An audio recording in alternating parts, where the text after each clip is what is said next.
It's Friday afternoon in Sydney, and that means it's time for Friday Beers with Marc and Stuart. I'm Stuart Roberts. I'm Marc Ennis. And we're the founders of Pitt Street Research, Australia's leading provider of issuer-sponsored research focused on small and mid-cap companies publicly traded on the Australian Securities Exchange. So Marc, what are we going to talk about today? Well, last week we talked about MYOB and the bid on that company. This week we saw a bid on Yowie. Mm-hmm.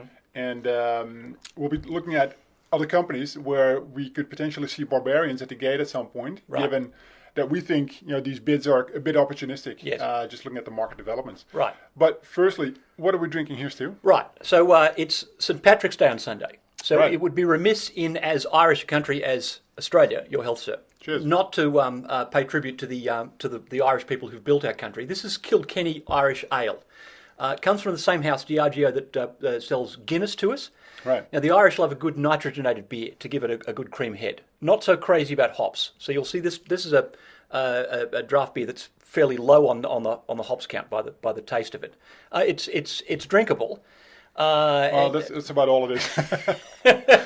Sort of in the same bucket as Guinness. Look, as far as I'm concerned. there have been many contributions that the Irish have made to Australian economic life. Do you have still some of that milk left from last week? No, I might have a glass of that. Let's just finish the beer first, but right. let's poke fun at the Irish in the meantime. Now, Australia, frankly, is the most Irish country outside of Ireland. If you look at the census stats from 2016, about 8% of the population self-identifies as Irish of some sort. There's about 100,000 people born either side of the border from Ireland living in Australia right now. In a good year, you can import 3,000 or 4,000 Irish on the immigrant statistics. Right. If you look at our culture, a lot of the things that we take for granted in Australia are just stuff that's Irish. Well, Thomas Darnig here next to the local RTE presenter.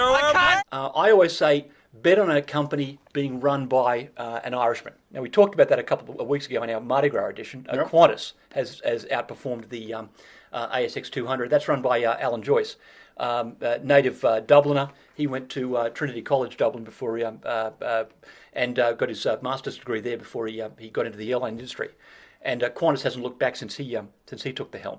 So which other companies have maybe an Irish CEO? Well, we worked through the list. There's about 8 companies in the top 200 that have a guy with an Irish name running them. They're all guys, actually. The 3 that I'd want to talk about, we mentioned ResMed several weeks ago, Yep. run by Mick Farrell.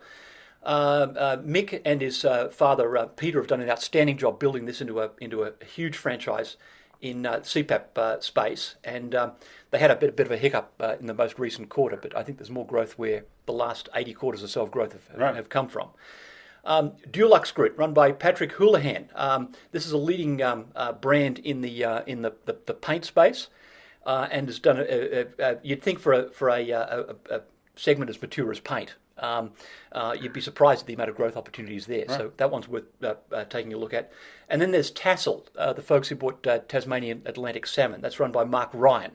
That's been an outstanding growth franchise. So three great stories with an Irish angle. We might come back to those in subsequent beers. Absolutely. Now, changing tack, you and I are talking about the confectionery company Yowie. What's going on there?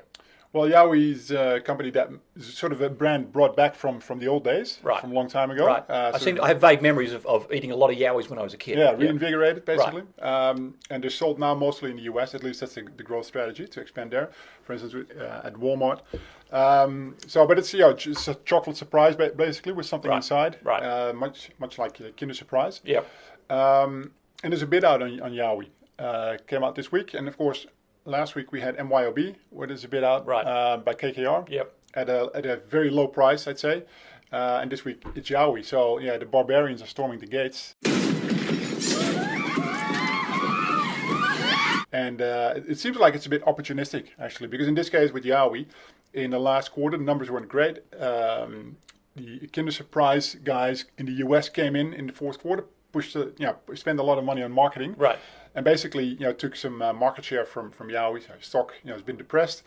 And Keybridge Capital is now coming in with a bid at 9.2 cents. There's a bit of history there because they already had, 18%? Okay. And they tried to push out the chairman last year. Right. So that didn't work. Okay. But Obviously know the company quite well. know what its value is, or have a good idea what they think its value is. Exactly, right. And not happy with the way things have been going. But the bid came at a point when share price was already very depressed. Right. And so this sort of thing is what we're actually expecting to see more and more. So we did a bit of work into this. We looked into this, and we've come up with a number of potential companies where we might see barbarians knocking at some point. Right. So one of those is BELLAMY'S that you've looked at. Yes. So many of you will be familiar with that company. They're one of the leading suppliers of infant formula. Right. Grew from pretty much next to nothing 10 or 15 years ago into a significant multi-billion-dollar company, basically on the strength of clean, green, organic-style food, which obviously their Chinese partners couldn't get enough of. That company had some ups and downs. A big profit warning in 2016 when there was a sudden slowdown in growth.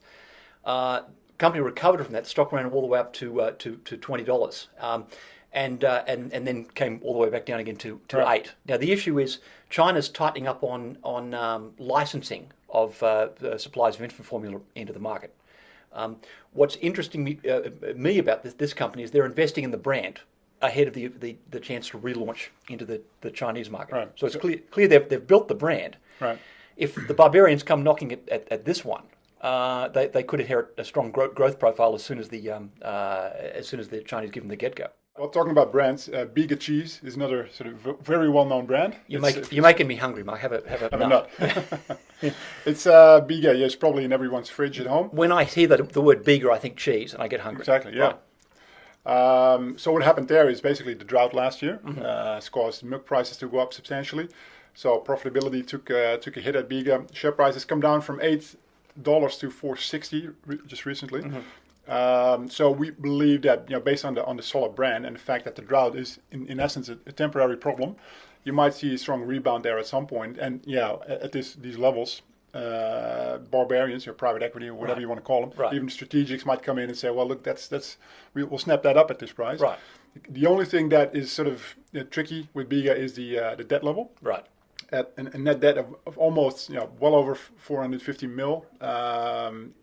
With an EBITDA of about 110 million in 2018. So that's a bit of a problem. And if you look at what banks look at, net debt to EBITDA, it's not a great number. But other than that, this could be another one for the barbarians. Right. And it's fair to say that the droughts depress the liquidity of the stock somewhat. Exactly. Yeah. So we've got two more. So Macmillan Shakespeare. Macmillan Shakespeare. These guys are well known as a provider of salary packaging services.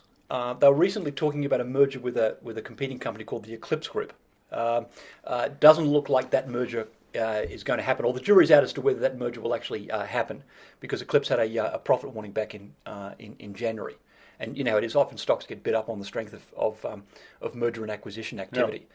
Now, then there's a very interesting one, and I'll be interested to see how this one plays out. And that's Bingo Industries, not a well-known company generally, but it's capitalized at about $1 billion. Right. Bingo aim to be the leading provider of waste management services up and down the East Coast.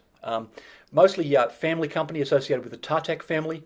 They've grown them from just a few skip bins maybe a decade and a half ago into a pretty serious contender at the moment. Right. But they've been caught in the middle of the housing downturn we're having on the East Coast, because a lot of those skip bins were used for waste associated with construction. Right. You get a downturn in a new building, then it tends to be bad for business. Now, if you look at the result, the impact at this stage has been tiny, but the stock's been slaughtered. It was $3.30 last September. It's down to $1.30 now. Right. Now, I think it's got what I call the Zuckerberg phenomena here. Daniel Tartak, their CEO, is only 33 years old. What percentage does the family have? So Daniel himself has 17, and various other family members have more than enough to provide the controlling stake. Right. Okay. The barbarians in this case would team up with the Tartak family to take it private. Is what I would speculate. Okay. Yeah, that's a good angle. At the right price. All right. Well, the last company that popped up on our radar screen was Omedia, code is OML. They had a failed merger attempt with APN Outdoor that was blocked by the ACCC, but acquired AdShell in the middle of last year. And so this now is rebranded, but the numbers were published just recently. And the company didn't split out sort of the acquisition effect. So Right. it was just one revenue number, and Right. I think that was received quite badly by the market because in the initial, at least in the first year, you want to see the breakout of revenues and operating results. That Right. wasn't done, so. It seemed like things weren't going great. In any case, whatever the reason was, share prices come down quite a bit. And if you look at what happened to APN Outdoor after the failed merger with Omedia, it was bought by JC Decaux from Europe. Right. A huge company, paid 1.2 billion for it. This is again one company that we feel should be on this sort of short list of potential barbarian acquisition candidates. Right. Okay, Mark, we've given investors a lot of ideas today, but it wouldn't be a St. Patrick's Day edition without some decent Irish jokes. Exactly. You were telling me some good ones this morning. Let's give the punters they're our favourites. How many Irishmen does it take to screw in a light bulb? Don't know how many. 2. One to change the bulb, and the other one to start drinking until the room spins. Did you hear, by the way, what happened to the Irish water polo? No, what happened? All the horses drowned. Okay, our apologies to all the Irish people who were offended by those jokes, but happy St. Patrick's Day and good luck, investors. See you next week. Cheers.